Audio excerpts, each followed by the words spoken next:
అయితే ఈయన ఆ యొక్క విశ్వాసం గురించి నేను వినినప్పుడు మీ విశ్వాసమై మానక దేవునికి కృతజ్ఞతాస్తుతులు చెల్లించుచున్నాను.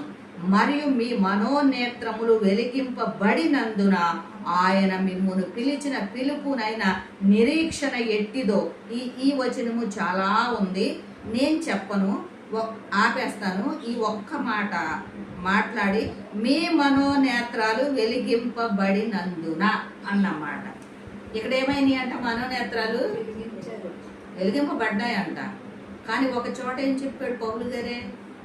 మనోనేత్రాలు గుడ్డితనం కలుగజేస్తాయి. కొరింథీ పత్రిక 2 కొరింథీ పత్రిక 2 కొరింథీ పత్రిక 4వ అధ్యాయము 4వ వచనం చదవండి. దేవుని స్వరూపమై ఉన్న దేవుని స్వరూపి అయి ఉన్న క్రీస్తు మహిమను కనపరచు సువార్త ప్రకాశము వారికి ప్రకాశింపకుండు నిమిత్తము ఈ యుగ సంబంధమైన దేవత అవిశ్వాసులైన వారి మనోనేత్రములకు గుడ్డితనము కలుగజేశాను. హల్లెలూయా. హల్లెలూయా. ఇక్కడ దేవుని స్వరూపి అయ్యున్న క్రీస్తు మహిమను కనుపరుచు సువార్త ప్రకాశము వారికి ప్రకాశింపకుండు నిమిత్తము. దీనిలో ఎన్ని మాటలు ఉన్నాయో తెలుసా? దేవుని స్వరూపి అయ్యున్న క్రీస్తు అంట. ఇక్కడ చాలా మంది బైబుల్ బోధించేవాడు కూడా యేసుక్రీస్తుని దేవుడిగా అంగీకరించట్లేదు.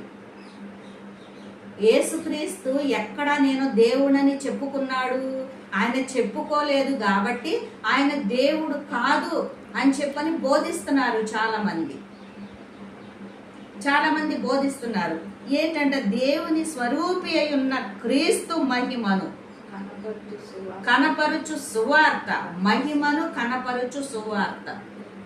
ఇక్కడ ఏమంది? దేవుని స్వరూపి అయి ఉన్న క్రీస్తు. మనం ఫిలిప్పీ పత్రికలో చదువుతాం కదా, ఏమని? ఆయన దేవునితో సమానత్వము కలిగి ఉన్నను, స్వార్థ బుద్ధితో దాన్ని పట్టుకొని వేలాడలేదు. మరి ఇక్కడ దేవుడు కాకపోయాడు, ఆయన స్వరూపి అంట. ఆయన స్వరూపనంట క్రీస్తు మహిమ కనపరుచు సువార్త ప్రకాశము వాళ్ళకి ప్రకాశింపకుండు నిమిత్తం.